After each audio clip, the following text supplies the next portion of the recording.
ഇന്നൊരു പ്രഥമൻ ഉണ്ടാക്കിയ കഥയാണ്. ആദ്യം തന്നെ പരിപ്പെടുത്തിട്ട് കുക്കറിൽ വേവിക്കുക. ഒറ്റൊരു വിസിൽ മതിയേ. എന്നിട്ട് അത് നേരെ വേറൊരു പാത്രത്തിലേക്ക് മാറ്റുക. എന്നിട്ട് അതിലേക്ക് ഞാൻ തേങ്ങാപ്പാൽ ഉണ്ടാക്കി വെച്ചിന്, മൂന്നാം പാലും രണ്ടാം പാലും അത് അതിലേക്ക് ഒഴിച്ചു കൊടുത്ത്, എന്നിട്ട് വെള്ളം ഇട്ട്, നമ്മളെ നാട്ടിൽ ഇതിന് വെള്ളം എന്നാണ് പറയുക, നിങ്ങളെ നാട്ടിൽ അങ്ങനെ തന്നെയല്ലേ പറയുക. എന്നിട്ട് കൈവിടാണ്ട് ഇളക്കിക്കൊണ്ട് നിൽക്കണേ, അല്ലെങ്കിൽ അത് നന്നായിട്ട് അടിക്ക് പിടിക്കും. അപ്പം ഞാൻ നല്ലോണം ഇളക്കുന്നുണ്ട്. എന്നിട്ട് നമ്മളാണെങ്കിൽ കോക്കനട്ടിൻ്റെ തേങ്ങാപ്പാലില്ലേ, അതാണെങ്കിൽ പീടികയിൽ നിന്ന് വാങ്ങുകയെന്ന് ചെയ്ത് അത് അതിലേക്ക് ഒഴിച്ചു കൊടുത്ത്, എന്നിട്ട് നന്നായിട്ട് ഇളക്കുക. എന്നിട്ട് അതിലേക്ക് തേങ്ങാക്കൊത്ത് ഇടുക.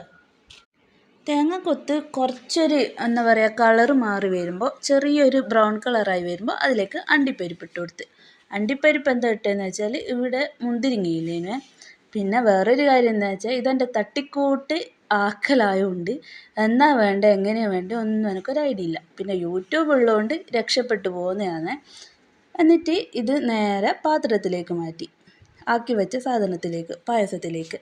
എന്നിട്ട് അതിലേക്ക് എന്ത് ചെയ്തിട്ട് ഒരു മെന കിട്ടുന്നില്ല. പിന്നെ എനിക്ക് ഓർമ്മ വന്നേ, എന്നിട്ട് അതിലേക്ക് പൊടിച്ചിട്ടുള്ള ഏലക്ക ഇട്ടാൽ പിന്നെ സംഭവം പൊളിയേനുവേ. നല്ല രസമുണ്ടേനുവേ, കുടിച്ചെല്ലാവർക്കും ഇഷ്ടപ്പെട്ടിനെ. ഞാനാണെങ്കിൽ അച്ഛനോട് പറഞ്ഞ് അച്ഛൻ ഇത് കുടിച്ചിട്ടൊന്ന് അഭിപ്രായം പറയാം.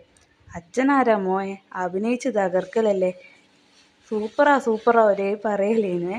എന്നിട്ട് വീട്ടിലുള്ള ബാക്കി എല്ലാവർക്കും പായസം കൊടുത്ത്. അപ്പോൾ ഇന്നൊക്കെ ഇത്രയേ ഉള്ളൂ.